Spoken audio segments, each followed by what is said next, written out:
Sustainability Week web series about scaling up renewables in Africa. I'm Luisa de Muro. I head the energy transitions team at BNF, Bloomberg NEF, and it's a pleasure to moderate the session today.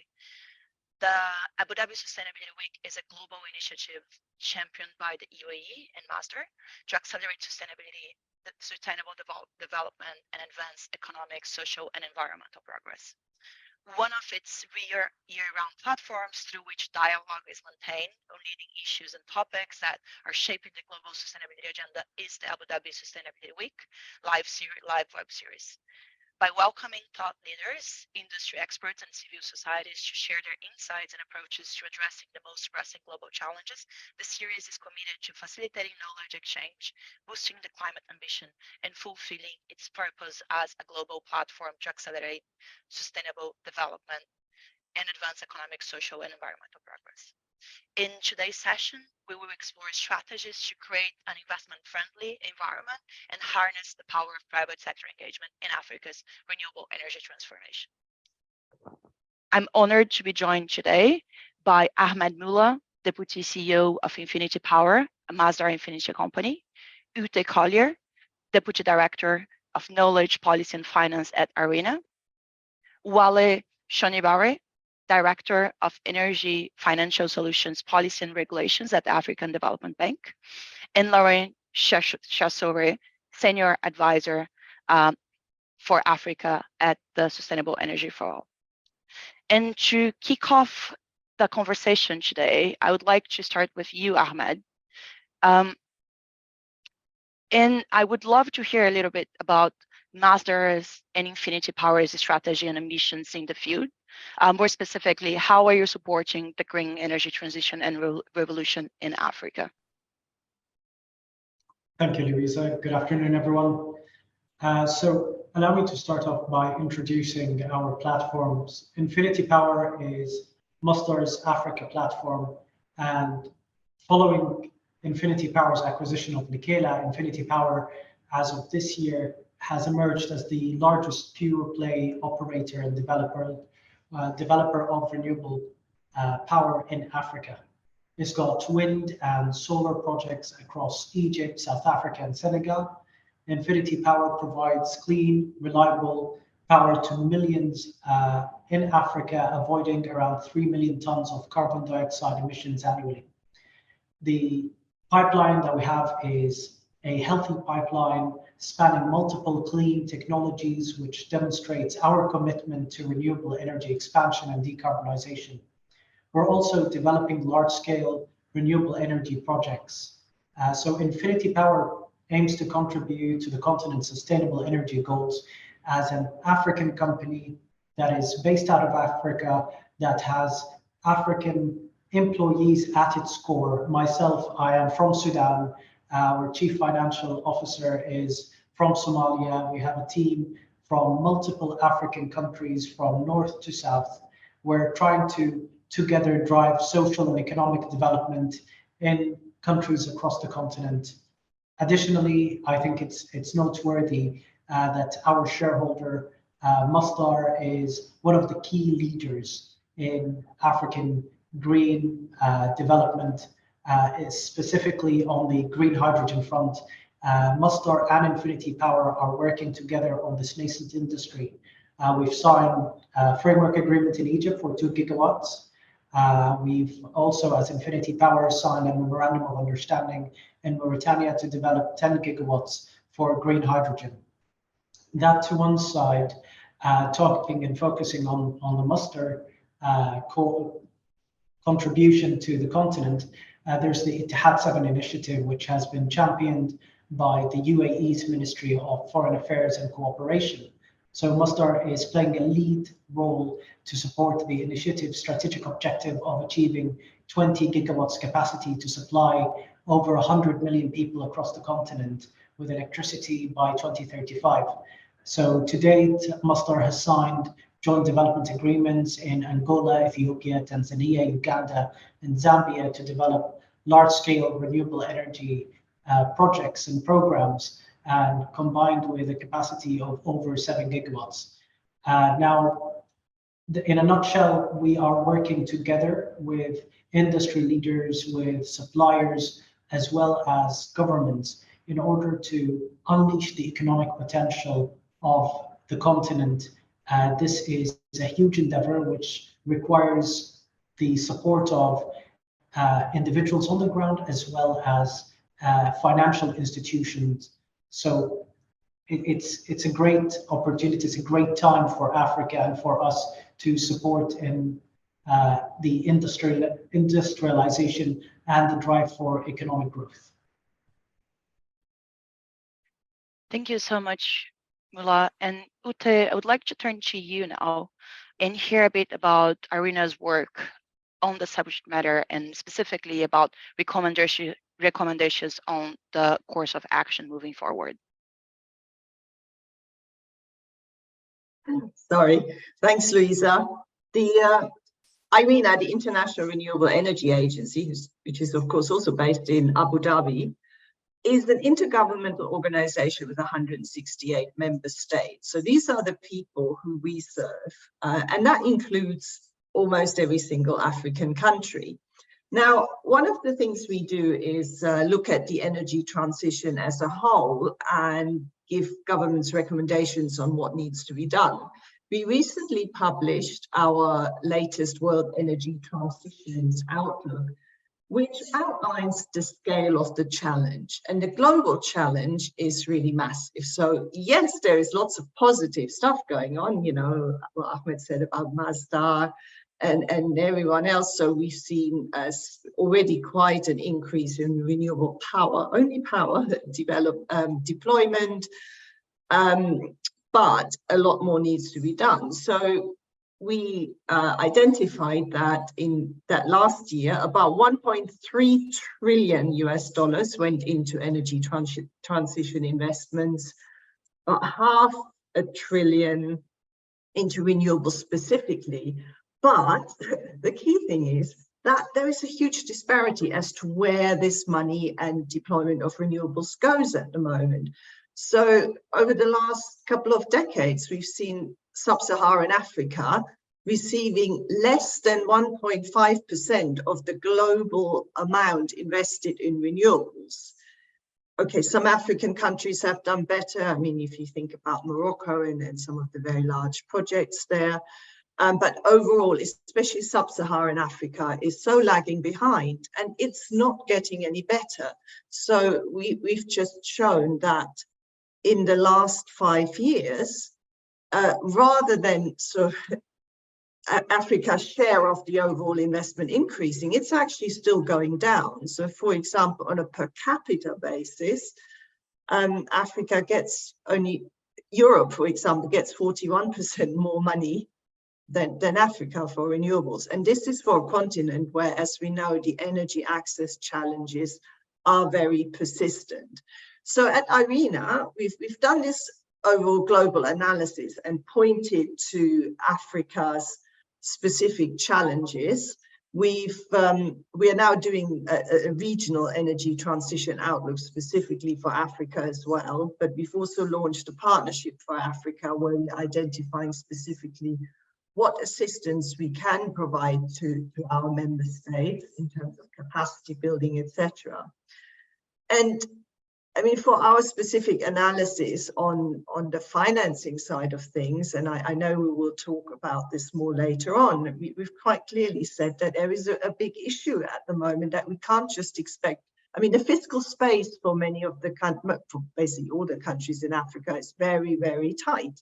People might argue it's also very tight elsewhere, but we do need to see greater flows from the global north to the global south, without doubt, and we need to discuss further what instruments they can be. But we're very concerned that, you know, everyone talks about bankable projects, but for some countries, it's very hard to come up with a bankable project in the traditional sense.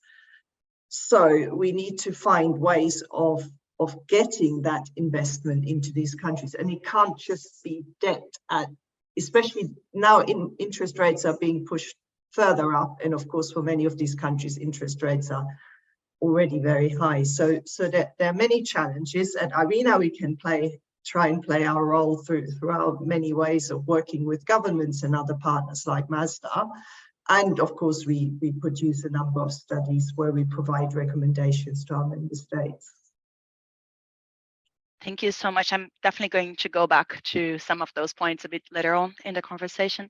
But Wale, would like to turn to you now, and I think that is a good link to the direction that we're going, and hear a bit more about the work of the African Development Bank in accelerating the transition in Africa. Thank you very much, Louisa. As you know, the African Development Bank is the premier development finance institution for Africa, AAA rated, all 81. We have 81 member countries. All 54 African countries are member countries of the African Development Bank, and we operate across the continent. The bank has been very active in the energy sector. Total lending of over $20 billion to the sector. About 80% of that is public sector, direct lending to governments. About 20% is lending to the private sector. Energy transition and green energy has been a key focus for the bank.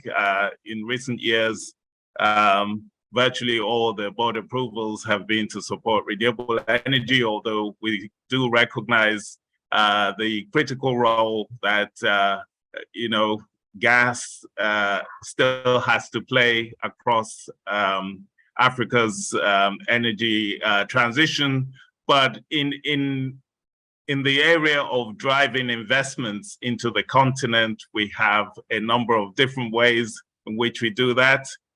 We have some flagship programs such as the Desert to Power program, where we're looking to create the world's largest solar zone across the Sahel, 11 countries, starting from Senegal in the west across to Djibouti in the east. And in order to do that, there are different aspects that we are working on. So from grid-connected solar projects to work on looking at distributed energy, because energy access is also very important. So we also work on policies and regulation. We work on innovative financial instruments to be able to crowd in financing, both from local as well as international investors. We're very keen that we need to mobilize local savings as well. Some of the issues around bankability come from this currency mismatch that you often find on projects. And so developing sophisticated local currency financial instruments is also very key. We are very active in working with the countries on their nationally determined contributions, and also preparing our countries for their COP negotiations. We want to ensure that African countries are speaking with one voice, so we support the COP Africa Negotiators Group. Very key for us as well is in terms of regional integration, because to make development sustainable, it's important that we move away from the single buyer model that we currently have, selling power to weak utilities, to more development of regional power pools like you have in more developed markets. So regional electricity trade, building the interconnections that support the power pools is very critical, because many of our countries have weak grids. And as you know, renewable energy is often intermittent. So in order to be able to secure the grids, it's important to have those regional interconnections and also to have baseload power. And Africa, the continent is richly endowed with renewable energy. And so whether it's geothermal in East Africa or significant hydro resources in Central Africa, and these solar projects in North Africa, we've been able to support all of them. And the critical task of supporting Southern Africa, South Africa in particular, with its energy transition to move away from coal. The bank has been very active in all of these areas. And of course, we work on the policy and regulatory environment in order to create the conditions for private sector participation in the development of the energy sector. So perhaps I should stop here. Thank you so much. And Laurie, from your perspective and from your work, what do you believe are the key factors that are enabling the clean transition in Africa at the moment? Thanks so much for that question, Louisa, and good afternoon to everyone else on the panel. Thanks so much for having me. Well, at Sustainable Energy for All, really, our approach, well, our goal is to work around the nexus of climate, energy, and development, and to help countries achieve SDG 7, which is energy, strengthening energy access, increasing energy access, and sustainable energy at that. So our approach has been, I know one is just we've been talking about finance, but our approach really has been to be on the demand side, to help countries prepare to make the environment more salubrious to receive investment. So my job is covering the continent and supporting countries that would like to have green growth plans, energy transition plans that also prioritize growth in the economy, help them develop these. So Nigeria was the first country to do that. At the moment, we're supporting Kenya and Ghana to develop their own green growth plans. Now, I can talk about the Nigeria plan because it's done now. In that plan, in addition to plotting a route to decarbonization, it also costed the investment that was required, which is useful, which is particularly important because a lot of countries, you know, the NDCs don't necessarily give you costs for achieving this, for achieving decarbonization, that is. So it makes your work is clearly cut out for you. So at the moment, what then happens is for countries like Nigeria and similar countries that are going on this decarbonization with growth journey, they have to work towards identifying sources of funding, and there is a clear recognition that public finance cannot do it all. I think it was Uta who just talked about the low flows of investment, and if I can even clarify that further, it's if we measure it per capita, it's only about $3 per person in 2021 of investment that came into the continent, as opposed to $127 per person in other parts of the world. And this is for a continent that produces that uses 115 kilowatts of energy per capita, as opposed to 12,000 kilowatts of energy per capita in other countries, for example, like the US. So there's a clear recognition, if I go back to financing, that we can't do this through public finance alone. So the work that we do is to support countries to also think of ways to raise this capital. One thing that has been done in Nigeria in partnership with the government is to mobilize private sector, domestic investors, things like pension funds, and similar, more creative ways, and local currency financing as well. When we do this with international partners as well, like the Rockefeller Foundation, to identify local currency funds domestically that understand the local terrain, that are able to work with projects. I know people talk about backable projects. It's not easy for projects on the continent to be viewed as backable. Well, again, that's perhaps by certain standards. If we're able to work with domestic investors in a country that understand what is required, perhaps we're able to bridge the gap in understanding and get closer to financing for scaling up renewables. Now, the other factors, so there's investment. What we also do is we also support countries with data. We've created an integrated energy planning tool for countries like Malawi, like Nigeria. So what this does, it also helps private sector developers. It helps them see bankability better. It helps them from a data perspective see where the need is in terms of energy access, and also where there's capacity to pay. So it's easier for you to then scope a bankable project and engage more effectively with investors and investment vehicles and investment opportunities. So that's another thing that we've done. And then in terms of also initiatives and bringing countries together to opportunity, I would say that that's really the overall and strategic approach, bringing countries together or closer to opportunity.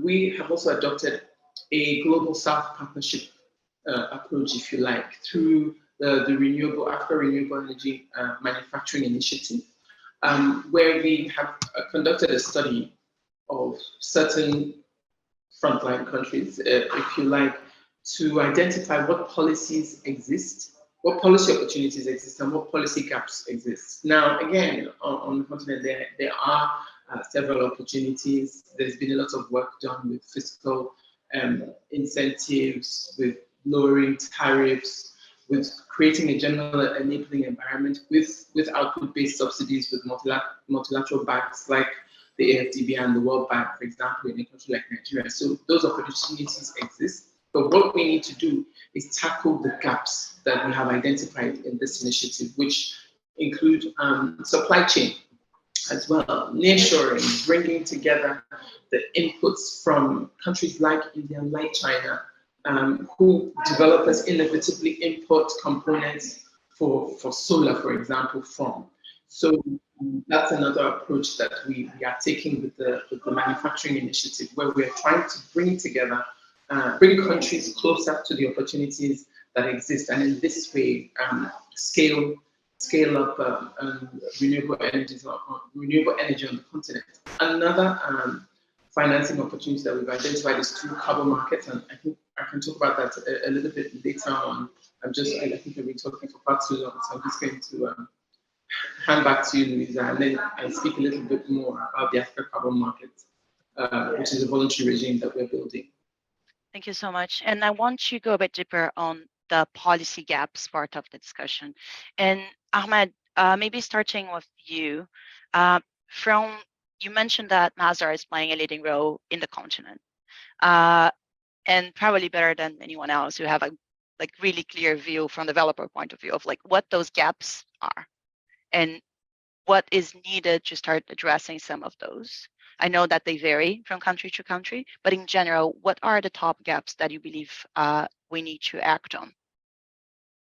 Sure. So it goes without saying that in order to attract international investments, we need to create the regulatory framework and favorable policies in order to incentivize renewable energy development.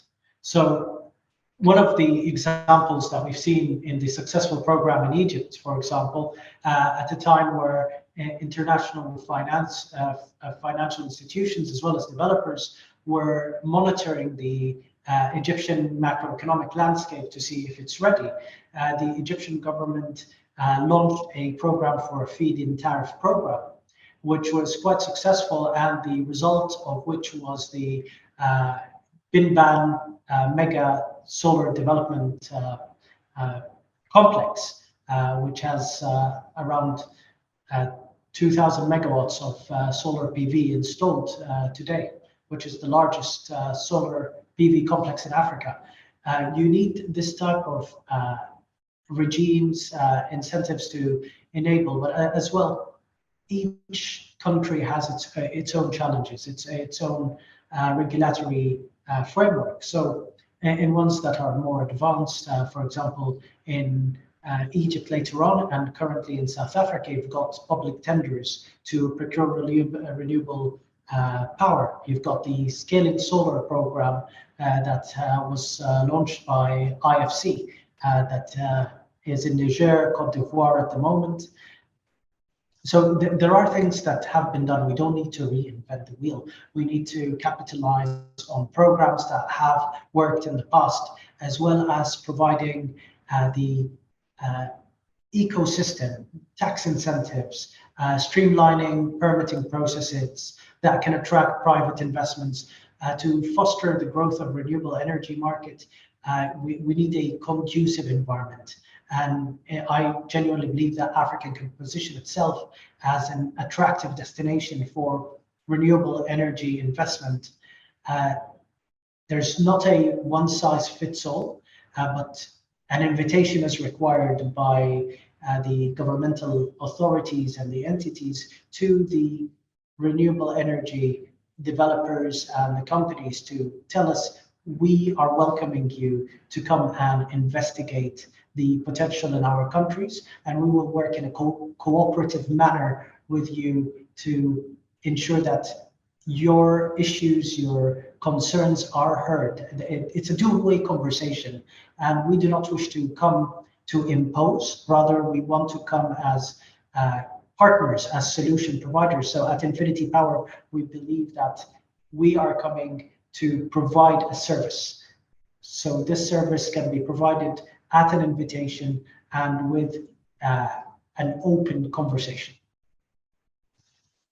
Thank you so much. And on the direction of the attractive market that you position itself as attractive market that you're mentioning, Ute, I'd love to go back to a point that you made about everyone talks about bankable projects, but for many countries, it's hard to create bankable projects in the traditional way.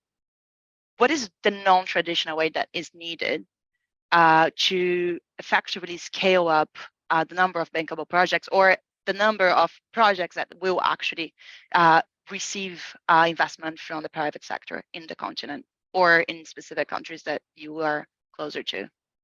Yeah, I mean, I would like to echo what Ahmed is saying in terms of, well, one size doesn't fit all, that's for sure.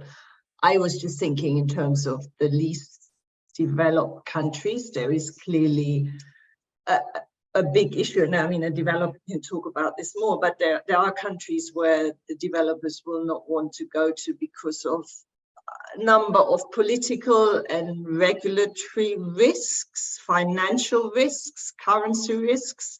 So I think you need to look at each of these cases and then think, okay, what are the key things we need to change? But I think the development partners can have an important role to play. And I know this is already happening. The problem is everyone is spread too thinly, and you know, the amount of money that's available for, say, risk guarantees to do some of these things is spread too thinly. The you know, maybe the policy advice, mind you, there's a bit of an issue of different organizations also all trying to do the same thing. Maybe in some countries there is a significant political risk which will be very difficult to overcome as well. But I think overall that it needs to be a kind of partnership approach and tailored to individual countries. And Wale, I would love you to jump in on this discussion as well. You mentioned the support and the financial instruments that you provide to allow to unlock capital flows. Can you just share some examples of like challenge that you have, as well as what seems to work from your perspective? Yeah, absolutely. I think that you know, when we talk about sustainable energy, we also have to talk about sustainable finance, because you know, in many countries you have this challenge of currency mismatch. They are borrowing for 25 years, 18 years in hard currency, and they are collecting local currency, and that introduces a lot of currency risk. So from our perspective, there's work that we've done to mobilize local savings, to mobilize pension funds who invest in, you know, specialist instruments. Like, you know, we supported the first listed infrastructure fund in Nigeria, the Nigeria Infrastructure Debt Fund, that for the very first time is able to create, you know, provide 15-year financing to support project developers in local currency. So you need more instruments like that, because ultimately you want a situation in South Africa, we're able to finance in Rand as opposed to in hard currency. So in countries that have the right conditions to support local currency instruments, we have to encourage that as much as possible. It's not always possible because some countries do not have deep enough capital markets to allow that to happen. But in addition to that, there are guarantee instruments that we also have. So for local banks, maybe who are able to lend for 7 years, we have tenor extension instruments that allow them to be able to stretch those tenors to 15 years.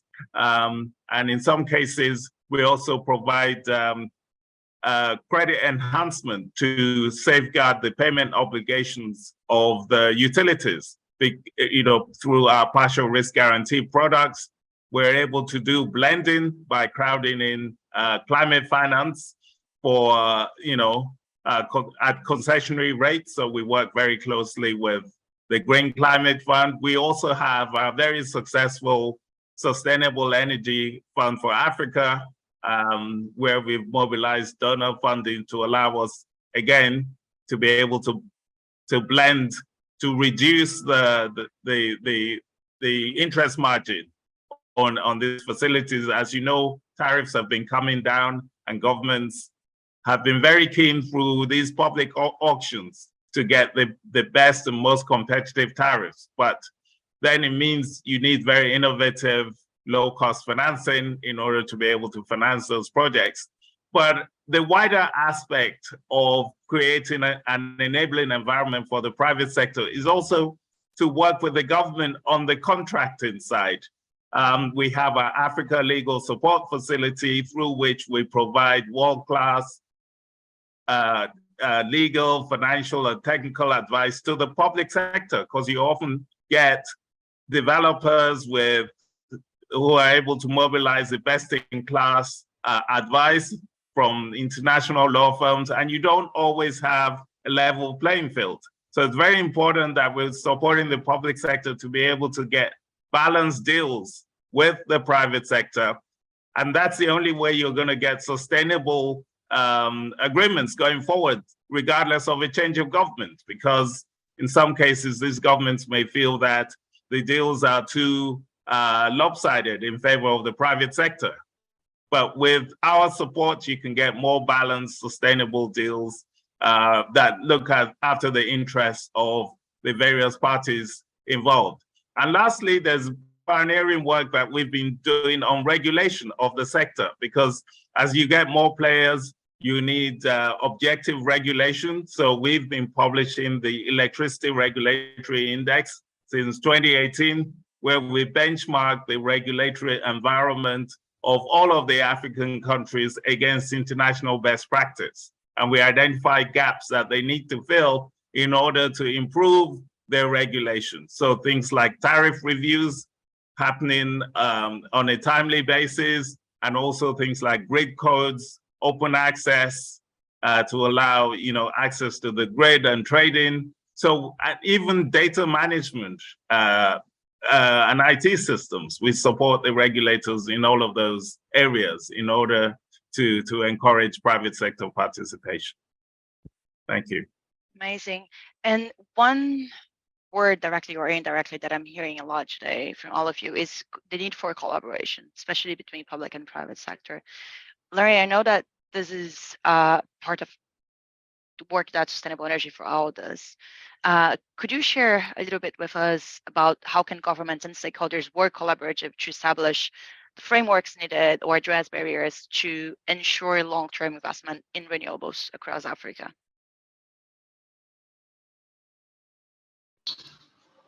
Thanks so much, Louisa. So you're asking for examples of partnership between governments and the private sector. Well, again, I'm in Nigeria at the moment, so I'm going to use that as an example, especially because it's one country that has launched an energy transition plan. And one thing that they have done with government, that is in partnership with private sector, is they've created a working group. And this was done in February this year. So that working group is, as I said previously, is a group of domestic investors who will work together with government, with private developers in distributed and renewable energy mini grids and similar and standalone units as well. So they will work together in a working group to identify projects that will contribute or yes, will contribute to the decarbonization pathway that we've set out across the various verticals, and work towards identifying, matching existing investments, whether it's through guarantees, whether it's through the guarantees in the infra credit fund that we have here in Nigeria, or whether it's through the pension funds which are opening up to different classes of investment now, to identify investment opportunities. And the idea is that it's a more practical lab approach, so that we bring everything together, and it's less of a discussion in the abstract, which we have found that we keep having.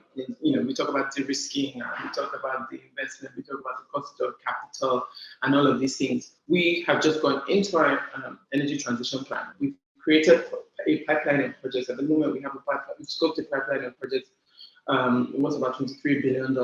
And again, this is against a 50-year plan that is going to cost $410 billion of spending.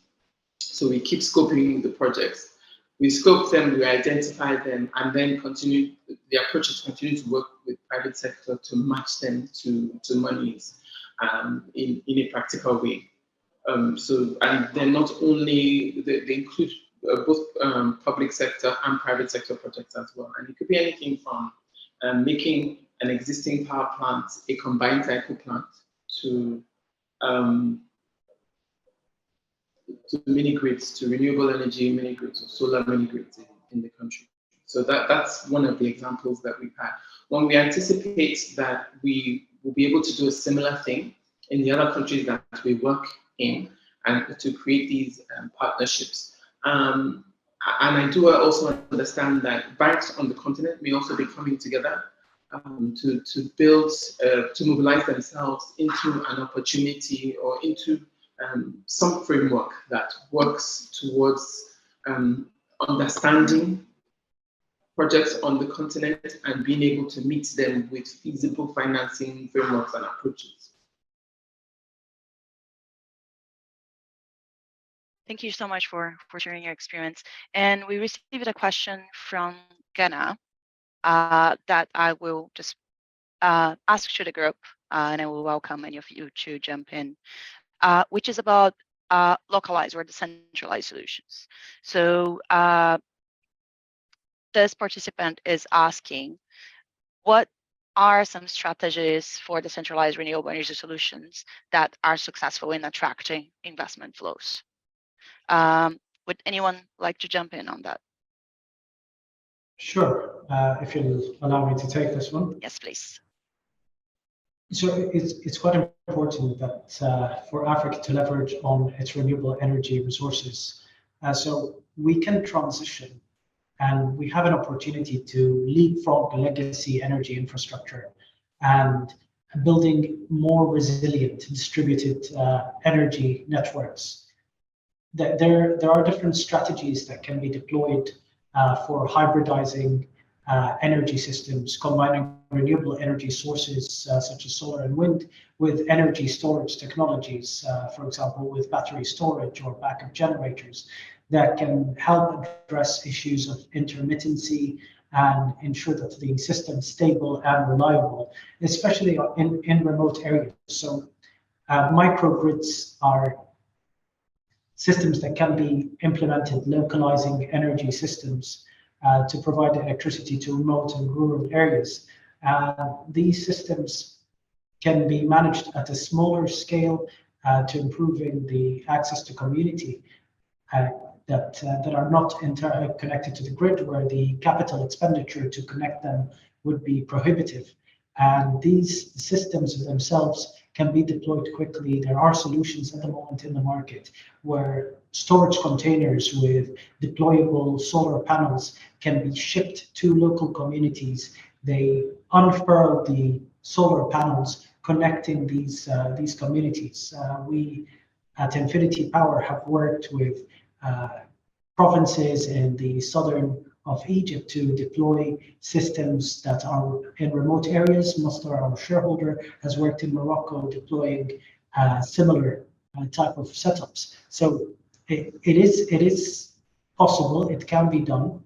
and it's not tasking on the communities themselves. Technology has driven the cost with the support of the international renewable energy industry to drive down levelized cost of electricity to the point that it is now cost competitive compared to traditional thermal energy solutions. And by cutting out the infrastructure cost of transmission networks, you can have these localized hybridized systems.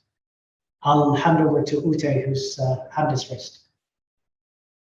Yeah, I mean, obviously, I don't know the scale of the company the questioner has, but I mean, in the off-grid space, decentralized solutions, and both on the electricity, but also let's not forget clean cooking, which is a big issue in Africa.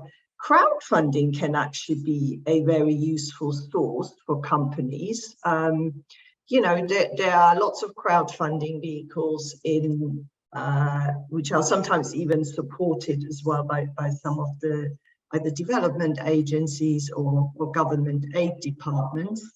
And they have managed to raise, maybe especially at the initial stages, for some of the companies, then combined with other specific vehicles for Africa. So there are some options, although to be honest, personally, I am worried about this current high interest environment where even the crowdfunders from, well, mostly based in Europe, I guess, will expect high returns, which make it ever more unaffordable for some of these companies. I mean, these are small amounts of money, but depending on the size of the company, can be important and can help scale up. I mean, I'm thinking of companies like Burn in terms of the cook stoves, or, well, companies like Bbox have had money from various sources, including crowdfunding. I think Vale has also got something to say on that topic, of course. Yes, thanks, Ute. I just wanted to mention that, I mean, we all know that the business model for mini grids is not yet proven. It's not yet developed in a lot of countries. So there's work to be done with governments, which we're doing in countries such as Nigeria, Ethiopia, and some of the Sahel countries, where you work with governments to put in place things like, you know, performance-based payments, where you identify a number of sites and you encourage developers to go and set up mini grids. And after a certain period of operations, they get a proportion of their investment back. You know, that's to allow countries to build the capacity and also to be able to procure at scale. Because if you're able to procure at scale, it also brings down the unit prices, and also, you know, viability gap funding that is provided. I mean, many of you will be aware of the Nigeria electrification project that the World Bank and the African Development Banks have been supporting. We've put in $200 million, the World Bank $350 million. And you want to create a market, including local providers who develop the expertise, and through being able to implement a large program at scale, you then start to bring down some of the some of the unit costs of implementing these solutions. But it takes a while, and we've seen some very innovative approaches with telecoms providers also, providing electricity to local communities from mini grids that they're setting up as part of their own infrastructure for the telecom mass. And we also encourage productive use equipment, because part of the issue is not having sufficient load on this system. So if you're able to set up in areas where there's a lot of local business activity, and you can have milling plants as well as other productive use in fishing communities, etc., you're more likely to be able to encourage sustainable solutions to make these mini grids as commercially viable. Thank you. Larry. Thanks so much, Louisa. Just to say, I definitely agree with Wale's view on ensuring that the mini-grid model is based on productive use. In fact, the Universal Electrification Fund that ETIPRO promotes and has launched in DRC, in Nigeria, and in Sierra Leone does just that. So SMEs, healthcare, powering health centers and similar, so that we can have load that can work effectively on mini grids and make them a bit more useful and functional. I was just a bit concerned about Utah's view on crowdfunding. I don't know how much we can feasibly raise through crowdfunding for viable infrastructure projects. Because again, I wonder. This was the small. Sorry, it was about the small scale that I thought the questioner asked about it for possibly relatively small companies to raise some funding. Okay. It just worries me when we have a pilot-based approach to these things, especially because it's proven now, and really all we need to do is just have the rubber meet the road. But thanks for clarifying. And on this direction, I want to touch on the role of communities, local communities and local stakeholders, and understand from you, Mula and Ute, what is your experience engaging with local communities and engaging with local stakeholders to ensure development in the deployment of renewables? So I'll pass on that one because we're a global organization, so Ahmed can maybe talk about that more. Thank you, Ute. So Louisa, look, we tend to be neighbors in communities for over 25 years, and active engagement with the local communities, with the stakeholders in the development phases from early origination and during the construction operation. Without this proactive engagement in the project development, we wouldn't be able to be successful. We need to ensure that we listen closely to the community's demands and requirements from early on. So in the decision-making process, in the project planning and implementation, it allows a sense of ownership. We can localize as many of the jobs as possible within the local communities.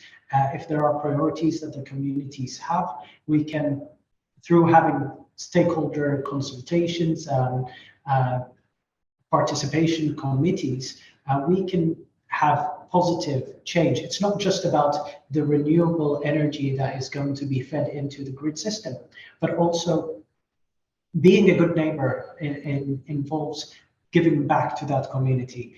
They have to basically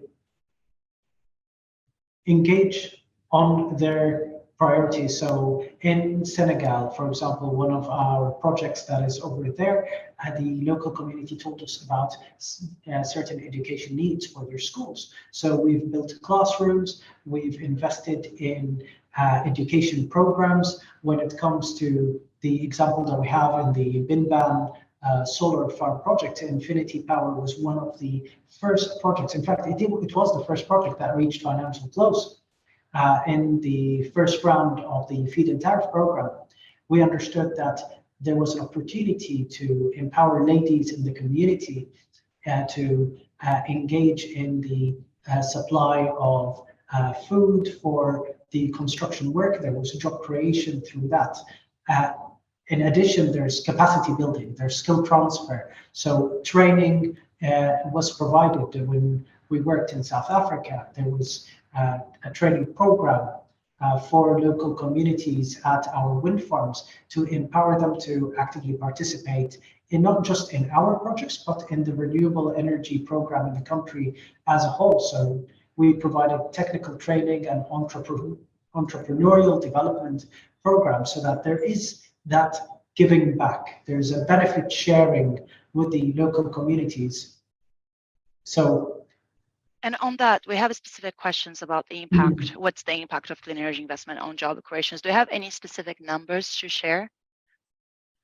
For example, one of our wind farms in South Africa is 143 megawatts. In total, we have over 630 megawatts in the country. So for one of the projects, for example, during the construction period, you could generate up to 3,000 jobs. That's during construction, which can be for a period of 2 years.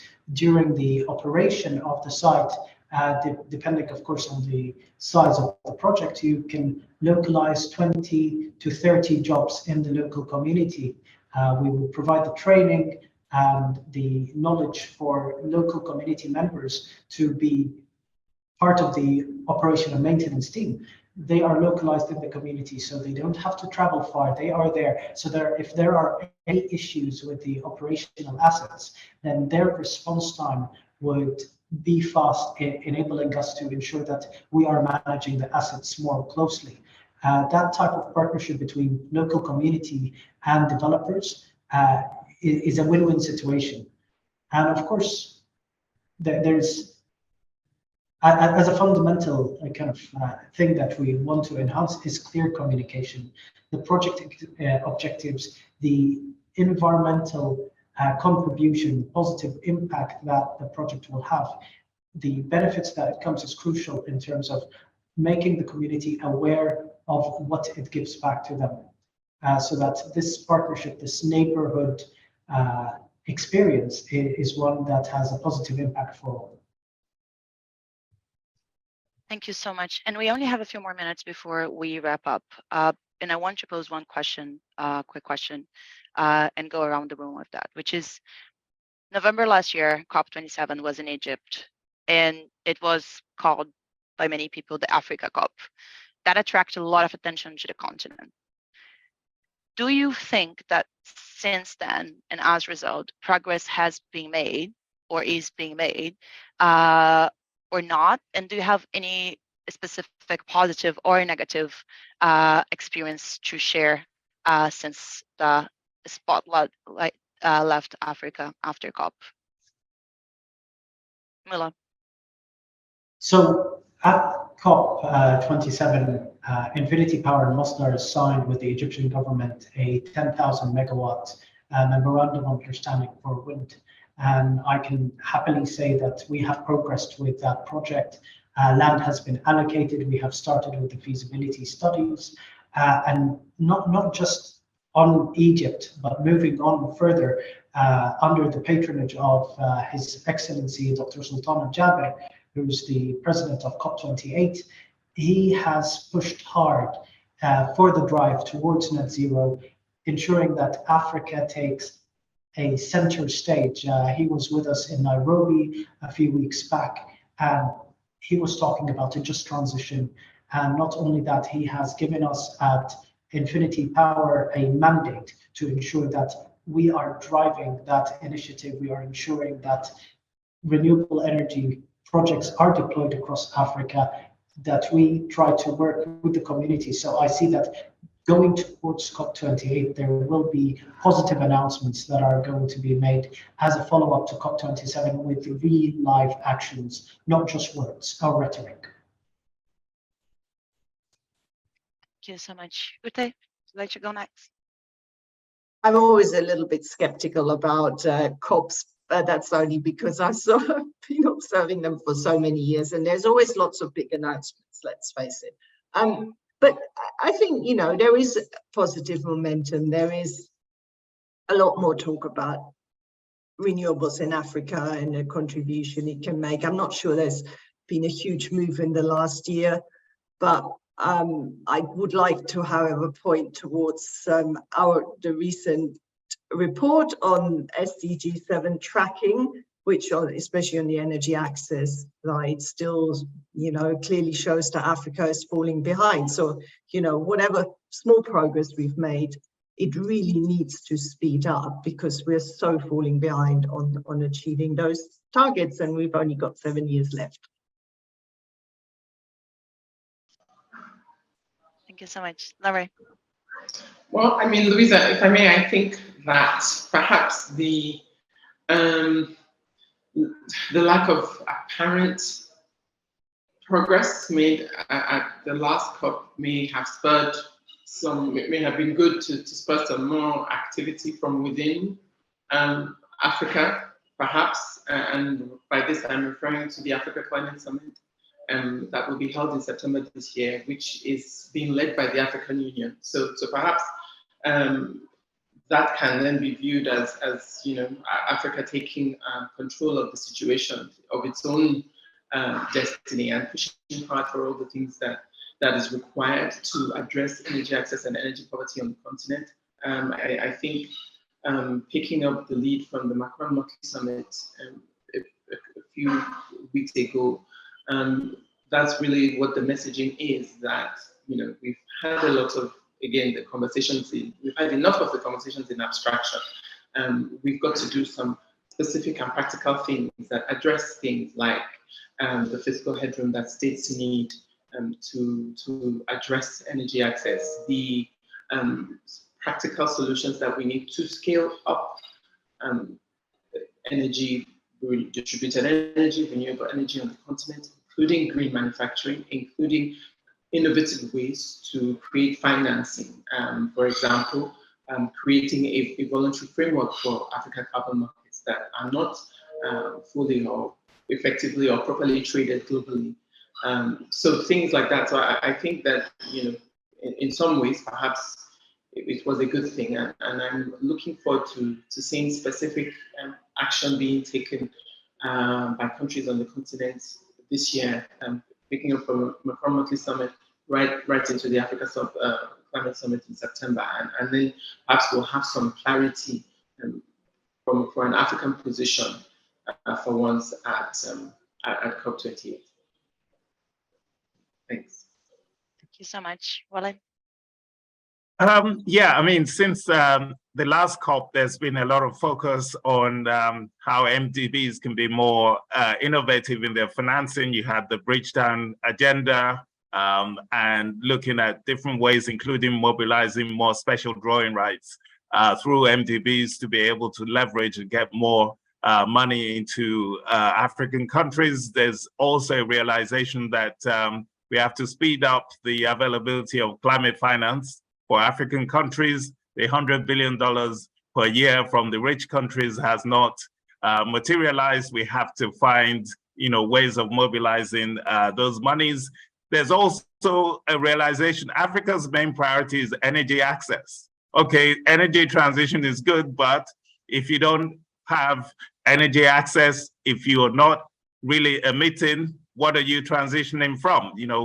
We have close to zero emissions. So energy transition is really more of a rich world agenda, although we want to develop in a sustainable way. But unfortunately, no country has industrialized on renewables alone. So we have to recognize the role of renewables and the role of gas in enabling that transition. And lastly, there's the issue of debt sustainability in African countries, which is a real concern.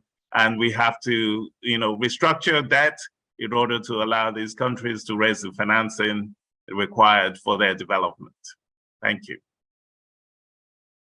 Thank you so much, Wale, Ute, Lare, and Mula. It was an honor to be here with you all today. We have 1 minute left, so I think it's time for me to wrap up. But I really, really enjoyed the discussion today. Important to mention that this web series episode will be available on the ADSW YouTube channel and the live platform. So anyone will be able to watch that later. And thank you everyone for joining us today for this amazing discussion. Thank you. Have a great day. Thank you very much. Thank you. Bye. Thank you. Bye.